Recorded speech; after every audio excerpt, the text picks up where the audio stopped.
Hello, everybody. Welcome out there for our final installment of the Picture That Short Story Writing Challenge, leading up to our big finale next week. Now, I know you're excited. I'm certainly excited about this and seeing what all of you have written and all of your contributions and all of that. And I'm sure you are chomping at the bit to submit. But before you do, keep in mind there's a little bit more you need to know. We're going to talk about that in just a minute. And we'll also show you how to submit in just a minute. So hopefully you did, in fact, sign up, which means you'll be eligible for prizes whether or not you make the finale. We certainly are going to be giving away some prizes in our grab bag at the end of this month, next week. So, yeah, signed up, I hope, and good luck to you there. And of course, good luck to you in the challenge. Just a reminder of the rules before you submit. Submissions will be open shortly. No longer than 2,000 words, right? You do not want to have an entry that is longer than 2,000 words for the sake of this challenge. So keep that in mind. It needs to incorporate the prompt. All right. So you need to make sure that you incorporate the you incorporate the prompt which we've been giving you. They've been visual prompts, hence the picture that challenge. And yeah, we need to incorporate them. How you incorporate them is, of course, up to you. You had so much fun with this one. Really happy with your story. That is great. Any genre is acceptable, right? Whatever you want. Does need to be a narrative, though. Remember, the story will be read on YouTube. So if you would like to get the glory of being read in front of our live audience, make sure you submit for that. And also keep in mind with your submission that we are going to be reading on YouTube. So, in terms of content, we're looking for something kind of like a soft R rating or something like that. If you have any questions, you can always hit the little bubble in the window inside the writer's desk and ask. But, anything that isn't severe in terms of its gore or sexual content or certain crimes like sexual activity on minors or things like that, pretty intense sort of things, whatever you want to call it, extreme sort of things. Yeah, everything else is going to be fair game. All right, submitted by July 28th, which is this Sunday. And as I said, submissions will be open fairly soon. Look for them to be opening within the next 24 hours. We didn't want to open them just yet because we wanted you to get a chance to react to this final twist that is coming up. But don't panic. It's not super major, but it is something that you will want to incorporate. There will be twists. There will be lots of twists, as you realize. So, what was the first prompt? It was this. I'm curious where you went with this. What did this image represent to you? We did not even describe this image. I am not even telling you what is on this image because I want you to tell me, what do you get from this image? That is the goal of this challenge, for the picture that challenge. It could represent many different things. I certainly have thoughts when I take a look at it, but I don't know. What did you come up with? And today we're going to talk a little bit about being creatively flexible. What are some different ways that you can ensure that you prevent a staleness to your career, that you keep yourself vibrant and active, that you don't repeat yourself too much? Well, creative flexibility. How do we accomplish this? Well, one thing to do is to force yourself into trying different things. One of those might be a genre switch. Yes, maybe you always write, romance. Maybe you always write horror. Maybe you always write westerns. I don't know. But whatever it is you always write, try something new. Just try writing something else. Now, there may be genres that you don't read very much. Okay, but for the purpose of this sort of exercise, for creating creative flexibility, we're not necessarily always looking to be creative flexible in something that we are going to release to the public. Sometimes we're just stretching our muscles, practicing, etc., etc. What you might find when you start getting into a genre and you start thinking about it, that you actually find you like it a lot more. Or you might find that no, you still don't particularly want to write that genre. But what you can bring back to the genre you typically write is the experience of trying to write a story with different audience expectations, and different ways of managing it. And you will have a new way of potentially approaching the genre that you always talk about. Another way to be creative flexible, and this is something we like to play with a lot with our challenges, is the length of your work.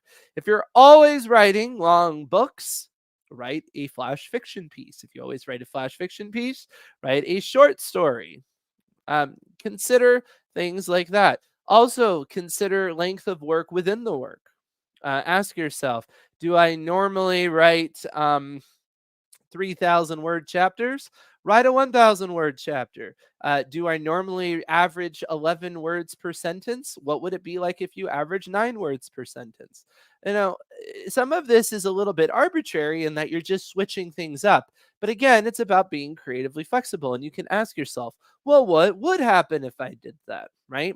The average sentence length for a creative work right now is around 10 words. So if you're higher than that, maybe try to move to the average. If you're lower to that, maybe try to move closer to the average.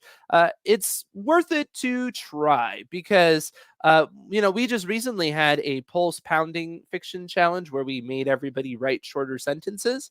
And a lot of authors were like, that was a really helpful exercise. I'm not going to switch to that all the time, but I might switch to it once in a while. And certainly I have thought more carefully about the words I put on the page now because I was forced into thinking that way.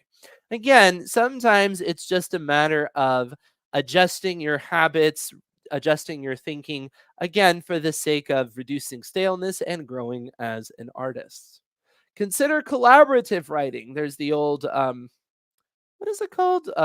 It's not Magnificent Corpse. I can't remember. You'll know. You'll tell me in the comments. Something corpse. Maleficent corpse. That is wrong.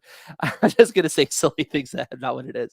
But the idea is that people keep adding on to the same story. You write a sentence, the next person writes a sentence, the next person writes a sentence, the next person writes a sentence, etc., and you have to build on it. Collaborative writing can be fun because you are boxed into the thinking of somebody else, at least somewhat. Exquisite corpse. There we go. Thank you, Vance. You're you're a gentleman and a scholar. Thank you. But yes, but yeah, so that sort of thing can be a lot of fun. That sort of exercise, or simply giving your work like this could work better for a flash fiction. You wouldn't want to do this with a book, but like a flash fiction, something 1,000 words or less. Be like, okay, I wrote it. Now I'm going to hand it to you, and I want you to rewrite it. And then you get it back, and then you decide to rewrite it, etc., etc. Sometimes movie scripts have worked this way, like the movie Casablanca, which was pretty famous for having a tight script, went through multiple passes through multiple authors, right, to end up where it is. But the important thing about it is that immediately you will see somebody else's perspective, how somebody else would have written something similar to what you wrote. And so it's quite similar and it's also quite different. And the difference could be an opportunity for you to change your thinking, for you to modify the way that you conduct yourself, etc. Very, very helpful. There's also reverse engineering. So rather than build something from scratch, what if you took something apart? Take a work that you really, really like and reverse engineer it. Bring it all the way down to the sum of its parts. Now, I know a lot of you may not outline anyway, although I generally recommend it, particularly as you're developmental editing.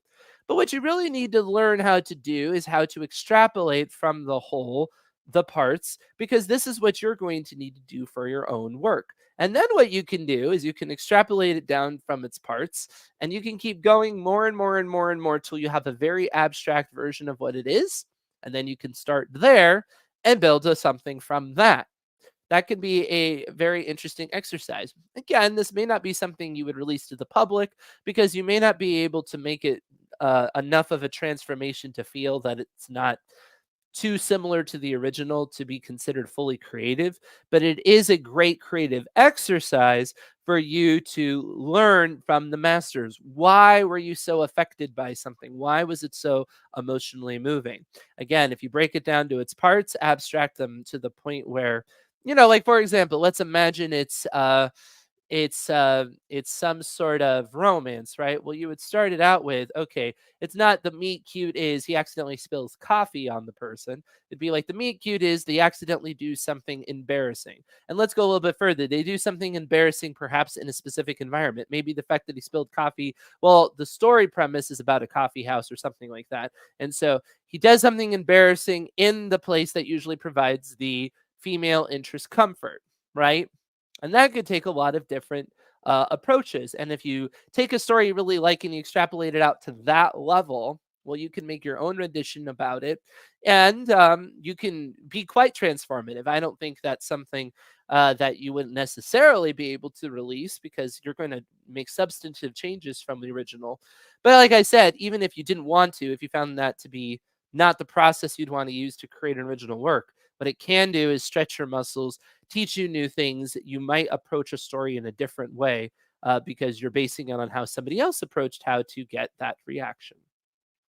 Constraints writing. I've been mentioning this a little bit with thinking of like different, switching yourself in genres and switching this and that. But think of really constraining yourself when you're in the middle of writing to different things. Ask about. I love this. I want to know what's in the trunk behind Daniel. This is why you have the Chekhov's gun principle, right? You don't have something too obnoxious in the background of a setting of something without revealing what it is. What's in the box? Yep. Keep in mind, did I foreshadow that? Was that an unintentional promise? Perhaps, perhaps. But constraints writing, right? So you have, like I said, so many thousand words in this chapter, but even other things. I am going to write this next chapter like a menu. I'm going to write it as a text conversation. I'm going to write it, in this weird manner. Sometimes these little, well, not even little, these weird sort of constraints, these, what do you want to say? Maybe arbitrary constraints that you could place on yourself can be freeing in that it can limit your thinking to just go every in which direction. It forces you to be creative within that small space. And what you often learn is that you have creative skills that you just don't normally use because you give yourself the license to think of anything rather than being creative about what you have. It's a little bit like an escape room, right? Often you get into an escape room and you realize, wait a minute, I am much smarter at abstract reasoning than I thought. I'm much smarter at a cryptogram because you just never really forced into thinking that way in the first place, right? On a regular basis. But when you're just given a few things to think about and you have to interact with them, you're like, wow, I can puzzle things out better than I thought. Exactly. Reading diversely. Yes, if you're always reading in the same pocket, you're going to get affected by that. So instead of always reading comfort, read discomfort, as it were, right? Read outside your comfort zone. Read things that you wouldn't necessarily be drawn to. Now, I recommend if you do this, not to just do it haphazardly. I would try to do it on purpose. So, for example, if you never write anything or read anything that tends to be in the romance genre, well, find something that is generally well thought of in that genre and take a read of it. Particularly, maybe something that is recent. A classic example could be eye opening in some way, but a recent example will tell you what those readers are looking for right now. And why would that matter? Well, it's all very possible that at some point you might be attracting readers that do in fact read that genre, right? Or you might just be inspired by the way that they phrase things and put things. This is a reason why I would suggest looking at things that are current versus older works because yes, older works can be inspiring and there's nothing wrong with writing in a more old-fashioned way, but it's less likely to bleed over to what you're doing than I think something that is happening right now. At least that's my personal opinion. Now, this could be maybe a bit of a slog depending on what it is, and I'm not telling you to completely read something you hate. If you're not interested, close it. But if you aren't interested, you also may want to ask yourself some questions. And try not to be so cynical about it. People often are pretty judgy of genres or things they don't read. Like people who just read that are just bleh, right? Then they make some sort of judgmental, stereotypical comment about them. No, don't think of it like that. Really ask yourself, why would somebody be interested in this if I am not? Dig deep on that, because it's helpful, because somebody probably doesn't find you very interesting. We're not going to be all things to all people. There's going to be things we write, and they're going to appeal to some and not others. And if we have no way of empathizing with why some people would find things interesting that we don't, the odds of us reaching a broader audience diminish dramatically. You might really just be talking to a small room of people that think exactly like you, because all you're doing is serving up the things that the people exactly like you would like in that exact way. And maybe that's fine. And maybe you can build a whole career out of this. And actually, yeah, I think you can. But if you're really talking about stretching your creative portfolio, stretching yourself creatively, I don't think you really will. You'll be in a bit of an echo chamber, and I don't think you're going to grow as much as an artist if that's your goal. Right. And of course, that can also come with other things like growing your fan base, becoming more popular if that's a goal of yours as well. Nothing wrong with that. Nothing wrong with wanting to be more popular than small. That's fine. You know, be ambitious. That's okay. I have to tell artists that sometimes, because sometimes artists are like, it's about the arts. Don't be so business minded. But, I mean, it's not just about the money. It's also about the fact, hey, a lot of people were emotionally affected by your work. Isn't that nice? Right. So keep that in mind. All right. Writing sprints, forcing yourself to just write, and the constraint is not the content, it's the time involved. And then what you do is you make yourself, it's like ride or die. I think there's a website, right? Ride or die. It says ride or die. It's like, I'm going to put up a sprint. So you can put up a sprint in the writer's desk, and you can say, I'm going to do 10 minutes, right? And then also in the writer's desk, you can say, my daily goal is 1,000 words.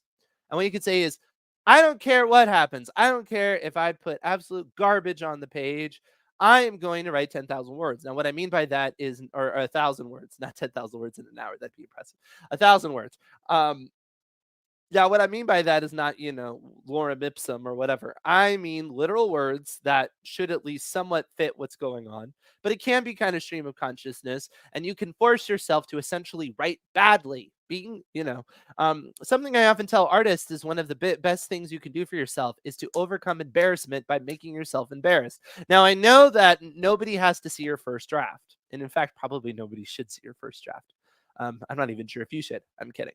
But nobody necessarily needs to see it. But by forcing yourself to write something that is going to not be of a quality that you would want anybody to read it, can be empowering, because you're like, yeah, I'm putting something on the page. And if I were to get hit by a bus and people would see this, I'd be embarrassed. Oh, well, I'm just doing it anyway. I am going to go and do the thing. And because of that, the more you do it, the less embarrassed you get. The less embarrassed you get, the more creative freeing you get, et cetera, et cetera. You hold yourself back less. If you want to be in writing for the money, you'll either need a lot of work and patience, or a lot of work, or a combination of both. But yes, setting yourself up, you have to set up yourself for the situation where luck can appear. That's more or less how I like to put it. There is a factor of luck, but you'll never win if you're not even at the roulette table in the first place, right? Weird POVs. Yes, why don't you write from the perspective of a rock? Why don't you write from the perspective of a toenail? You're like, that sounds really stupid. Again, overcome embarrassment. Try to force yourself into weird, bizarre things that wouldn't necessarily, again, see the light of day in the general public. This is for you. This is for you to grow yourself as an artist, to think outside the box, to reconsider things. And you might say, that's really contrived and that's really stupid. I mean, how does that at all affect me? It will. It really will. Because when you say, how do I make a rock interesting? You're going to think about it differently than a person, right? You're going to have to start to anthropomorphize them and all of that.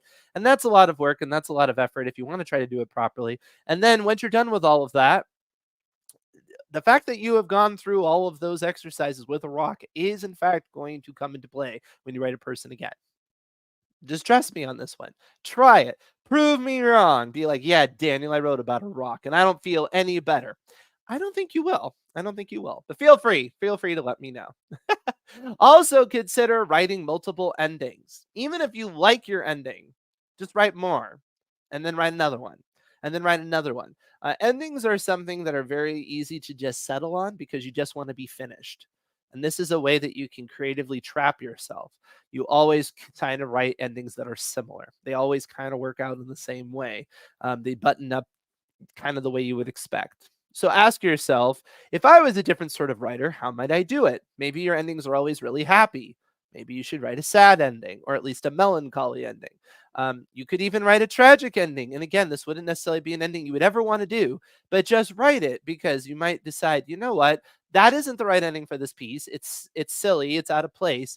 However, I kind of like the idea of a trap. Maybe I could write a tragic ending. Maybe I could write an ending with a tinge of tragedy, things like that. Don't throttle yourself, right? And don't settle for your first ending or your second ending by default. And you may go back to it, but what you also might find is certain elements of those other endings will find their way back in. This is just something I recommend. Writing alternate versions of scenes in general is not a bad idea for kind of linchpin scenes like the call to adventure scene or the midpoint scene or the disaster scene, but particularly that final battle sort of what happens. Yeah, reconsider it, right? And like last pages, yeah, reconsider what did you actually end on? What is the last lingering moment the audience experiences from you? There's a lot of emphasis on first pages. I think last pages could get a little bit more emphasis and talked about as well. All right, so let's get back to the prompts. So we had our first prompt, which I showed you, and then we had our second prompt. Now, for our second prompt, we had three options that you could pick from. You could pick any of them. You could pick one or all of them. So this was one, and people are asking, what is this? I don't tell you, I just show you a picture. It's what you want it to be. Okay? There is no correct answer because it is just a visual prompt. And you can take it in an abstract way anyway. So, it's however you want it to be. And then this one, again, whatever it is you want it to be. And this one, again, whatever it is you want it to be. There is no right answer.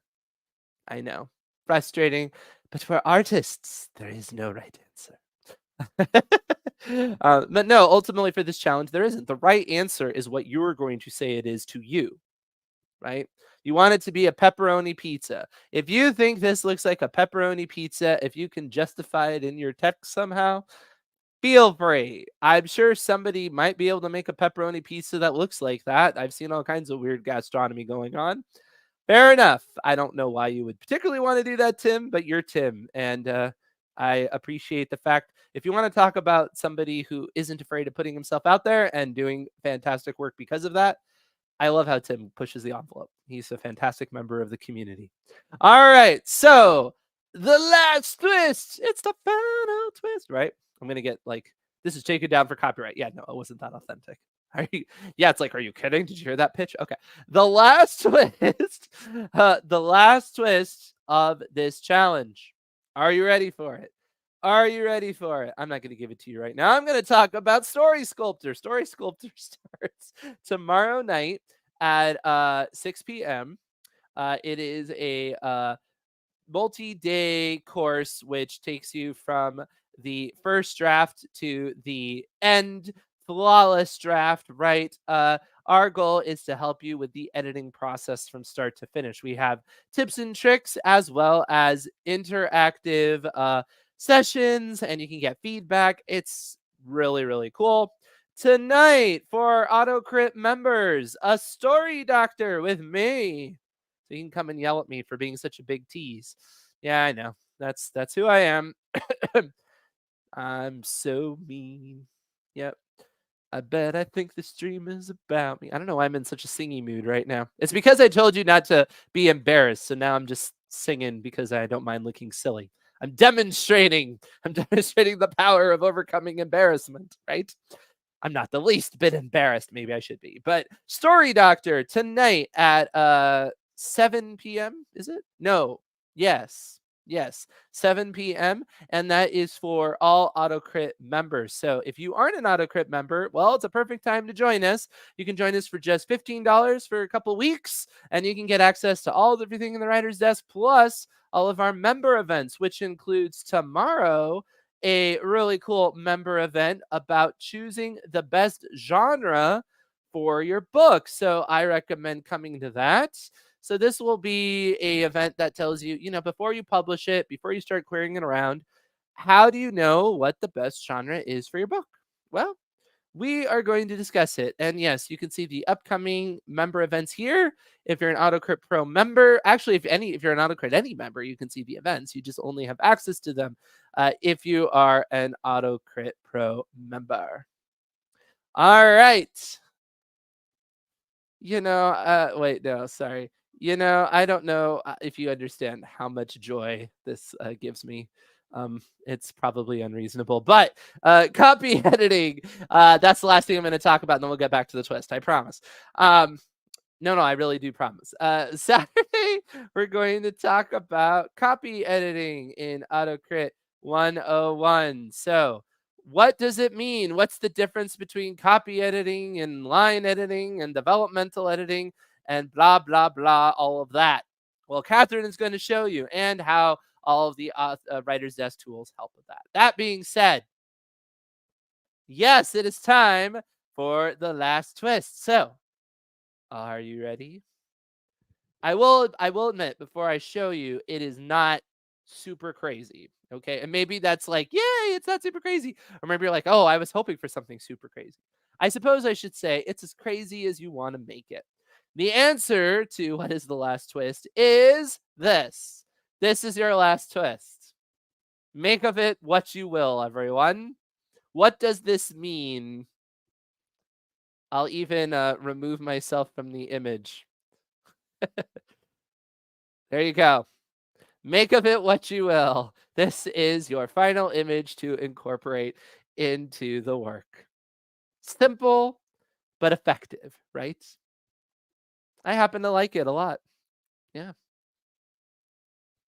Anyway, we will see you all next week when we reveal the ultimate winners. Here we go. I like all of the different responses to what that meant to you. Yeah, right. It's like word association. What did that mean to you?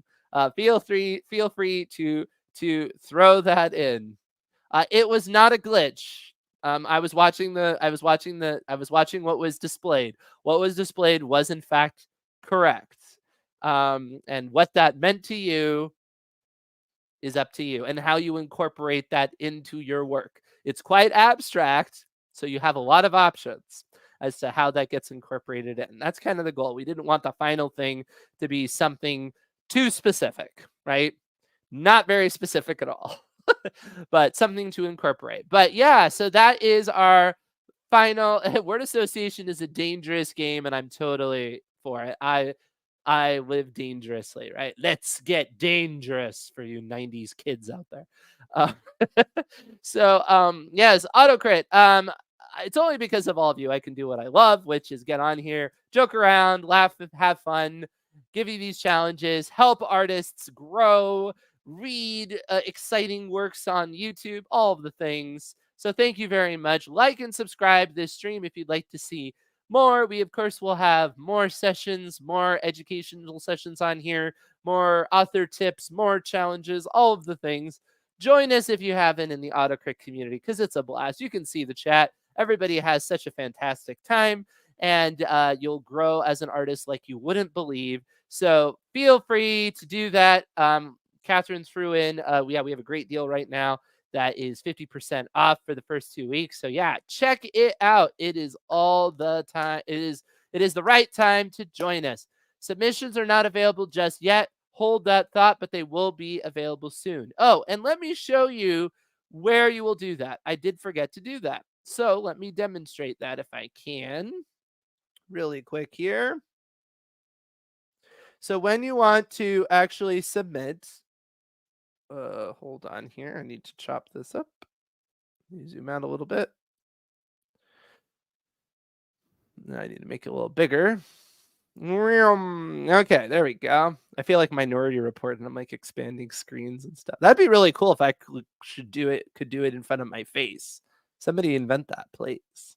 But anyway, all you're going to do when it's time to submit, you've written in the writer's desk or you uploaded it to the writer's desk. Just a click of the button, upload file, bing, you could do it. You don't have to be a paid member to be in the writer's desk. We have a free version that everybody's enrolled in if you entered this challenge. So you don't have to do anything, but just sign into the same email that you entered the challenge. Get in the writer's desk, put the text there. Make sure that word count is under 2,000 words because otherwise it'll be deducted or whatever deducted. It'll be eliminated. It'll be deducted. We'll take a write off. And you'll hit this little save button. That save button that looks like an old 3.5 disc. Again, for you 90s kids out there, you'll hit the button from there that'll say submissions, and then you'll hit a little check. You can only do this once, so do not do it and be like, just to see. No, you do it one and done. If you want to know if it's been submitted, go back to save, look at submissions, and see if it's checked. If it is, congratulations, it is in our system. So you don't have to do anything else. All right. Awesome. All right. So let me see if there was any chats while I had that screen up there.